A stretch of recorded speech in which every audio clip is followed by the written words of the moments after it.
Melbourne's property market is a trap.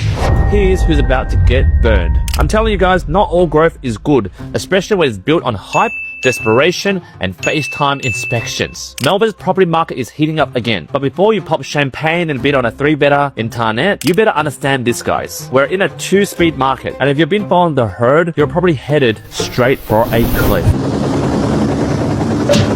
So what are we unpacking today? In today's video, I'm breaking down what the hell is a 2-speed market. What does it actually mean to you? And why is it dangerous? Why interstate buyers are flooding Melbourne's outer burbs like it's a Black Friday sale. The brutal risk from overpaying to holding negative equity in a ghost town, and how smart long game investors are quietly avoiding the hype and stacking wins. This is the video that could save you from buying a lemon in Lara or a dud in Dandenong. Let's get into it. Firstly, let's talk about the 2-speed market. First lanes and dead ends. To quote realestate.com.au, quote, Melbourne's affordability is attracting investors from across the country, end quote. And Cameron Kasha from PropTrack in 2023 has said, quote, property booms in outer suburbs are often speculative bubbles waiting to burst, end quote. And from these two different views, this is the data, guys. According to CoreLogic, the median house price in Melbourne's outer suburbs like Craigieburn and Werribee jumped over 25% during the 2020 to 2021 boom, while inner city areas like Carlton and South Bank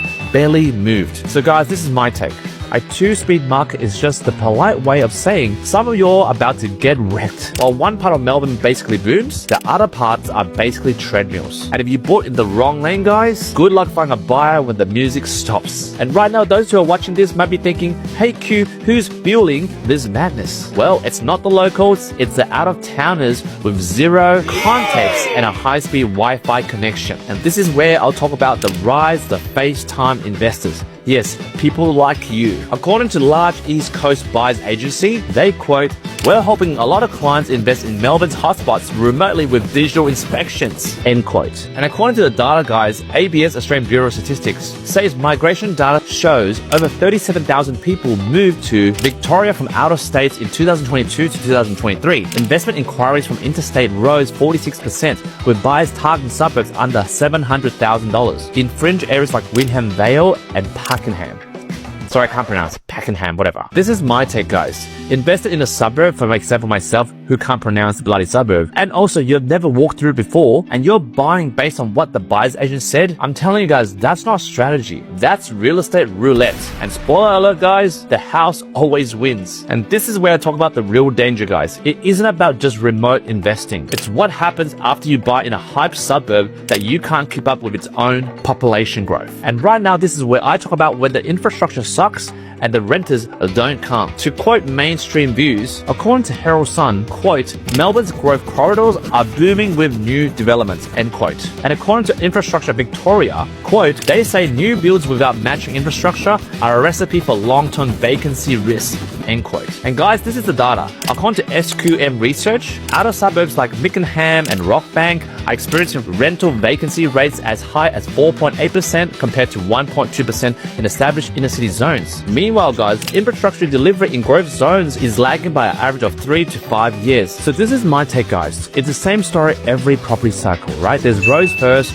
home second, and schools maybe never. But investors rushing to buy, but renters don't. Like suddenly, you're stuck with a property that no one wants to live in. Like I'm talking about the nearest Woolies could be like 50 minutes away through 2 roundabouts and a cow paddock. What I'm trying to say to you guys is buy when there's infrastructure there, not when they say, oh, there will be infrastructure. There's a real difference, guys. So if you think you're holding on to long term and that strategy will save you, well, think again, guys. This isn't just about growth. It's about the kind of growth. And this is the part of the video where I talk about when capital growth becomes capital carnage. According to fill in the blanks sponsored Instagram ad by a buyer's agent you never heard of before, quote, oh, suburb X has grown 30% in 2 years. Now it's time to buy, end quote. Have you heard of that before? But here's the reality, guys. According to AMP chief economist Shane Oliver, he quotes, rapid capital growth without economic fundamentals usually ends in price corrections, end quotes. And guys, this is the data. CoreLogic shows that some outer suburbs that boomed in 2021 are now retracting. Point Cook, for example, is down 6.3% year on year in 2024. Meanwhile, inner blue chip suburbs have held or grown modestly. And guys, this is my take. Buying in the boom is like turning up to a party right before the cops arrive. The cake's empty, the DJ's unplugged, and you just paid peak cover charge just to stand in the driveway. And if you're not buying based on population growth, job hubs, and wage data, you're the product, not the investor. So in this point of the video, you'll be saying, hey Q, so how do you avoid all this? How do you buy into Melbourne without getting stitched up? So right now in this video, I'll teach you how to actually play in the Melbourne market. According to the Domain Property Academy, they suggest, quote, look for long-term growth indicators,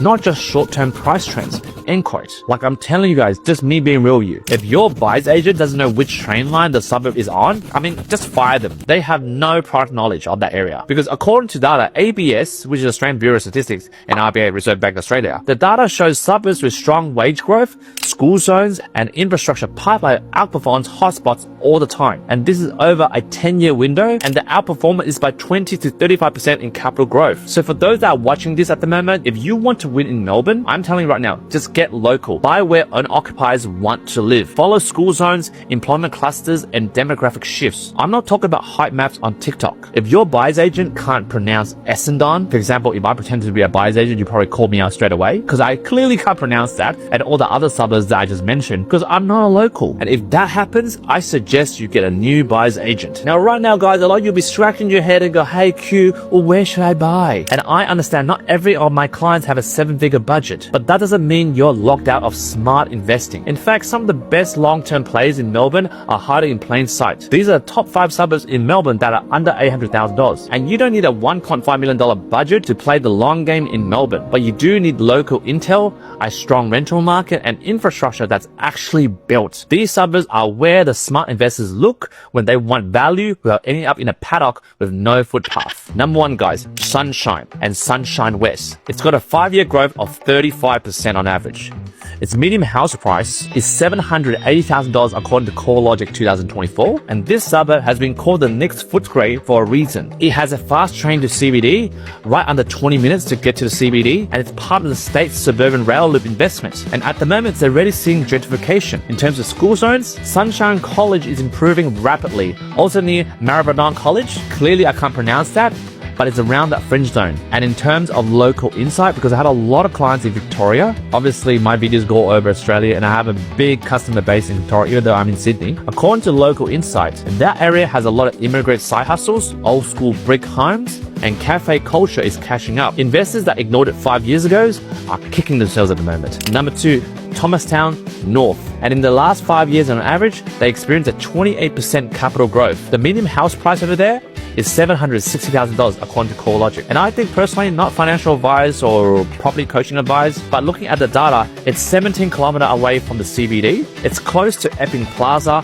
Northern Hospital, and the new employment zones at the Cooper Street precinct. That is solid infrastructure. Also on top of that, it has strong multicultural owner-occupied base, means it will experience low price volatility. And in terms of transport guys, Thomastown Station plus Ringwood nearby equals commuter gold. And these are the local insights that I've heard. I know this suburb is not sexy on Instagram, but it's rock solid for tenants, tradies, and working families. And at the moment, this suburb is quietly rising while TikTok pushes Tronganina.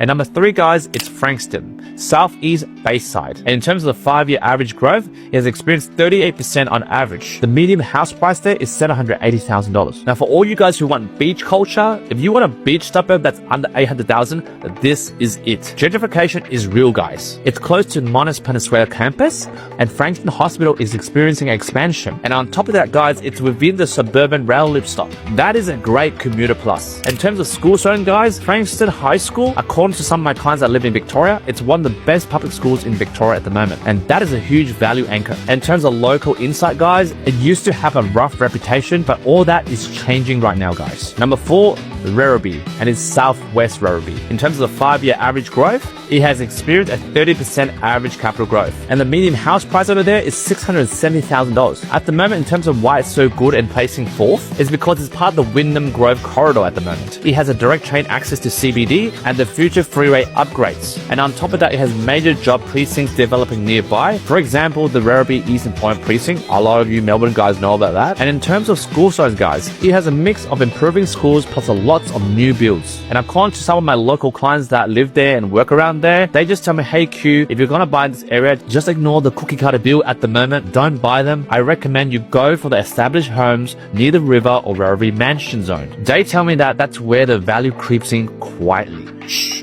keep it between me and you. And guys, lucky number 5 is Noble Park, Southeast. In terms of the 5-year growth average, it's experiencing 34% capital growth on average. The median house price there is $770,000. And for those Melbourne folks or Victorian folks that are watching this, I know, it's not quite like Dandenong and it's not quite like Springvale. And that's exactly the sweet spot, guys. Currently, it's gentrifying fast. It has a killer food scene, rock solid train line access, and a multicultural rental market that sticks. And although the transport, it kind of sucks, like it's 40 minutes to the CBD by train, but it has easy access to minus access. In terms of local insights for those locals that live there, I've heard they have a strong rental demand and older homes on larger blocks, and they're all priced below its full potential, but only for now. So guys, this is my final thoughts on suburbs that are under $800,000 in Melbourne at the moment. These areas might not go viral on Instagram. They're not the shiny house and land packages with the LED strip lighting, or they have a 5-minute commute to Woolies or something like that, but they tick the real boxes. They're close to jobs, solid schools, train lines that actually work, rental demand that won't evaporate when interest rates sneeze. So guys, forget the hype suburbs pushed by interstate buyers agents with a drone or a ring light and who have zero postcode credibility. If you're shopping under $800,000 and you want capital growth,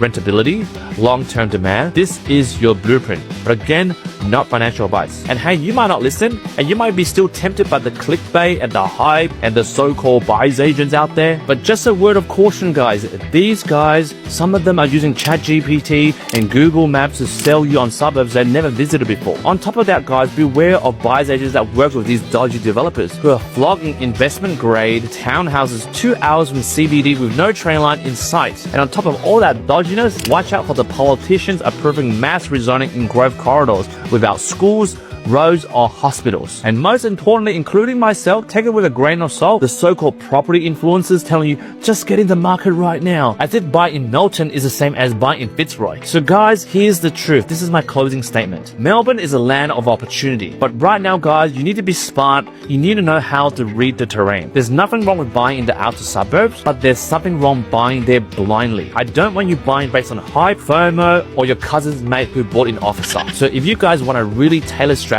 plan that includes holistic lending, where to buy by speaking to my respective buyers agents, setting up trust structures if you want with my financial planners and accountants, I suggest you to either book a 50-minute strategy call with me or a 60-minute deep dive strategy call with me, where I create a tailored plan to help you, like all my investor clients that found me through TikTok or YouTube and booked a call, to do your proper due diligence before you enter the market in Melbourne. But then, hey, if you're not ready, just hit the like button, hit the subscribe button, and smash the share button. Share this information to your friends, colleagues, family members, whoever they are that needs this information, because at the end of the day, guys, knowledge is power. And thank you for watching another episode of That Property Roast, and I'll see you in the next couple of days.